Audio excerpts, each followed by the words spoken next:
হিসেবে সেই বিষয়টা আসলে দুঃখজনক। বাংলাদেশে এগিয়ে যাচ্ছে এবং বাংলাদেশের আসলে পুনর্গঠন সেদিন থেকে সম্ভব হয়েছে এই যে আমাদের কি আসলে রাজনৈতিক দলগুলো আমাদের এক টেবিলে বসে আলোচনা করছে, এই কারণে আলোচনা করতে পারছে কারণ আওয়ামী লীগ নেই। তো বাংলাদেশের রাজনীতি পুনর্গঠন সেদিন থেকে শুরু হয়েছে যেদিন আওয়ামী লীগ বিহীন বাংলাদেশ শুরু হয়েছে।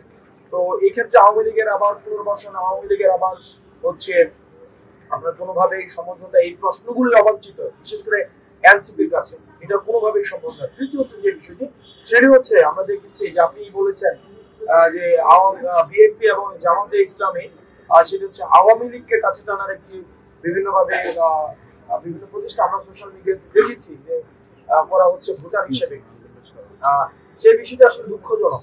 এক্সট্রিম মশার কয়েল প্ল্যান্ট ফাইবার দিয়ে তৈরি, ডেঙ্গু চিকুনগুনিয়া বাহি সহ যে কোনো মশার বিরুদ্ধে দেয় এক্সট্রিম সুরক্ষা। যে সেই বিষয়টা আসলে তাহলে বিগত সময় যে আন্দোলনগুলো যে বিএনপির ত্যাগী নেতারা মাঠে ময়দানে যারা জীবন দিয়েছে, রক্ত দিয়েছে, ঘাম দিয়েছে, শ্রম দিয়েছে, যারা পালিয়ে থেকেছে, ঠিক একইভাবে জামাতে ইসলামের আমাদের ফেসিবাদের সময় যেসব ভাই বন্ধুরা আমাদের গুম হয়েছে, আমাদের হচ্ছে রক্ত দিয়েছে, রাস্তাঘাটে জীবন দিয়েছে, এই স্বৈরাচারকে তাড়াতে তাদের রক্তের উপরে দাঁড়িয়ে আবার সমঝোতা করা হচ্ছে। যে বিষয়টি আমরা সবসময় বলে আসছিলাম যে আন্ডারগ্রাউন্ড ব্যাকডোর কি করছে, আপনার ব্যাকডোর সমঝোতা করছে, এই বিষয়টি আসলে দিন দিন স্পষ্ট হচ্ছে। এবং আসলে তারা তাদেরকে জনগণ ভোট দিবে কিনা তাদের এই ধরনের এই ব্যাকডোর সমঝোতার কারণে এটি আসলে ভোটাররাই নির্ধারণ করবে। আমার কাছে মনে হয় না যে খুব বেশি ফলপ্রসূ।